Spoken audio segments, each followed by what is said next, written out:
Salut à tous, j'espère que vous allez bien. Et bon, aujourd'hui on va revenir sur une licence de Versus Fighting qui a été un peu oubliée. Alors il est vrai qu'elle n'a pas forcément cartonné, mais je pense qu'elle a eu quand même son petit public à elle. Et donc aujourd'hui je vais revenir sur le Psychic Force 2012 sur Dreamcast. Et on voit ça tout de suite après le générique.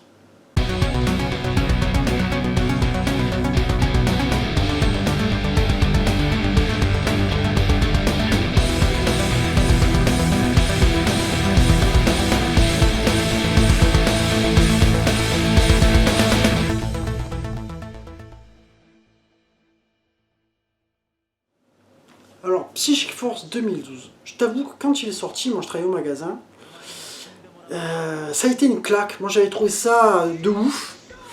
Alors faut savoir que à la base ce jeu là c'était un jeu qui était sorti en arcade, je crois autour des années 96 ou 97, et qui avait été développé par Taito. Et il a vu un premier et deuxième épisode aussi sur PS1. Mais en même temps j'ai envie de te dire, à cette époque-là, la PlayStation 1, il y avait tellement de jeux que c'était passé un peu à côté pour nous, tu vois, et puis c'était pas non plus super de ouf au niveau graphisme.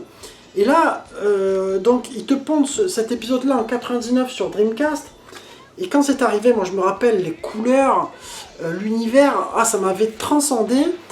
Et en même temps, un jeu de combat qui, tu vois, a un peu un esprit Dragon Ball Z, je dirais un petit peu bastard aussi, puisqu'en fait, tu vas être dans une espèce de stage, ça va être en 3D, mais en même temps, tu vois, ça va être vraiment sur une 3D générale, c'est-à-dire que tes persos, ils vont bouger comme ça, etc. Alors tu vas avoir des limites qui vont apparaître dans le stage, ça fait comme un cube en fait. Mais du coup, tu vas avoir des attaques de partout qui vont venir, et puis bon, une ambiance, un univers qui est vraiment excellent. Alors après, il est vrai que moi je me rappelle au magasin, même quand il est sorti, ce jeu-là est sorti en européen, franchement, il n'a pas cartonné. Moi, je ne me rappelle pas en avoir vendu beaucoup. Il y a eu Power Stone dans un autre registre, qui est un peu à part, qui avait beaucoup mieux marché, qui avait été développé par Capcom.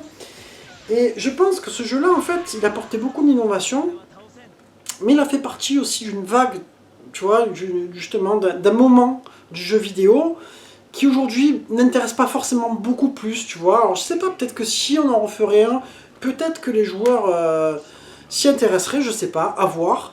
Mais enfin, moi je vais te proposer de passer au test pour approfondir point par point.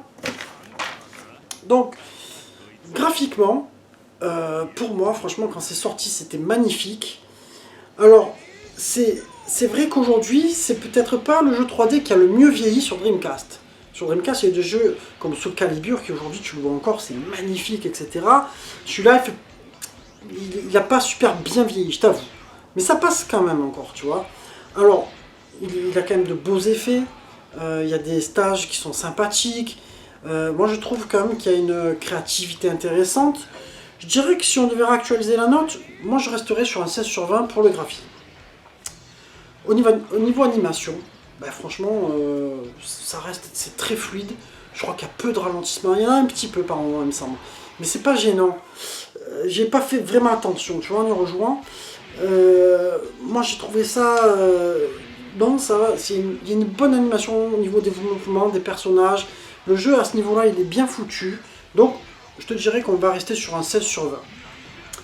Pour la jouabilité, alors là c'est souvent le gros problème des versus fighting sur Dreamcast, sauf que dans celui-ci, comment te dire, tu vas avoir des coups qui seront quand même faciles à rentrer parce que ça va être tu vois, avant-avant, croix, demi-cercle arrière. Il n'y a pas de très gros coups comme dans un coffre, il faut revenir et faire plusieurs quarts de cercle, etc. Je vais essayer de te montrer ça sur la notice. Donc si tu veux, tu vas pouvoir enchaîner, tiens par exemple, je prends ce perso, tu vois, alors on va essayer de zoomer, etc. Voilà. Tu vois, il n'y a pas trop de combinaisons compliquées, quoi. Donc tes coups, dans l'ensemble, ils sortent plutôt pas mal. Donc je dirais que pour une fois sur Dreamcast, c'est un versus fighting que tu peux faire sans trop marronner si t'as pas le stick. Donc je dirais que ça mérite quand même un 16 sur 20 pour la jouabilité. Au niveau mix sonore, moi je trouve que les bruitages sont plutôt bons. L'ambiance, la musique t'entraîne vraiment dans l'univers. Il y a quelque chose de créatif. Moi j'ai beaucoup aimé. J'ai beaucoup aimé. Vous me direz ce que vous en pensez. Après, je pense que c'est un peu chacun ses goûts et les couleurs, etc. Mais moi, je mettrais un 17 sur 20 pour le mix sonore. Au niveau durée de vie, tiens, j'ai pas noté combien il y a de persos. Il me semble qu'il y en a 8. Hein. Tu vas avoir quand même un jeu. Bon, voilà, c'était dans la. On peut pas dire que c'était le jeu qui avait le plus de persos, qui avait le plus de choses à débloquer, etc. Mais je pense que c'est quand même un jeu qui est un peu tout seul dans son univers.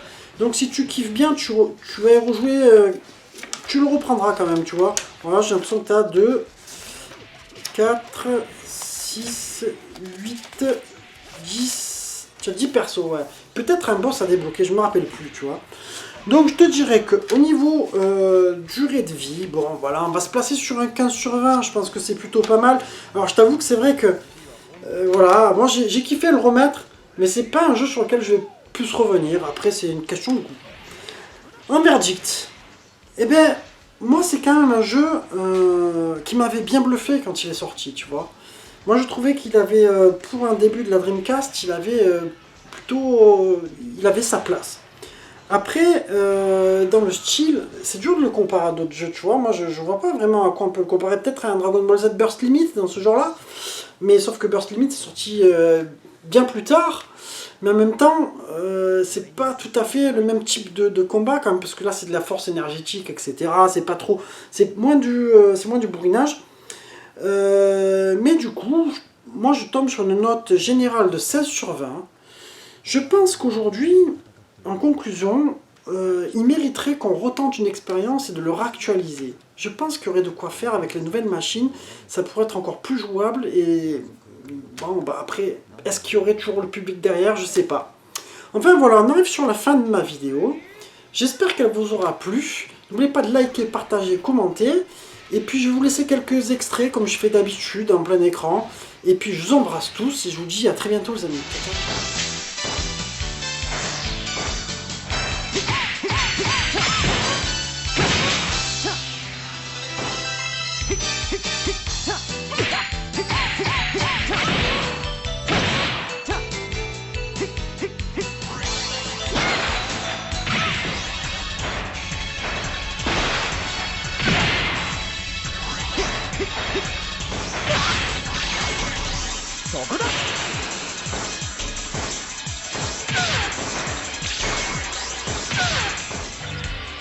Ready, go!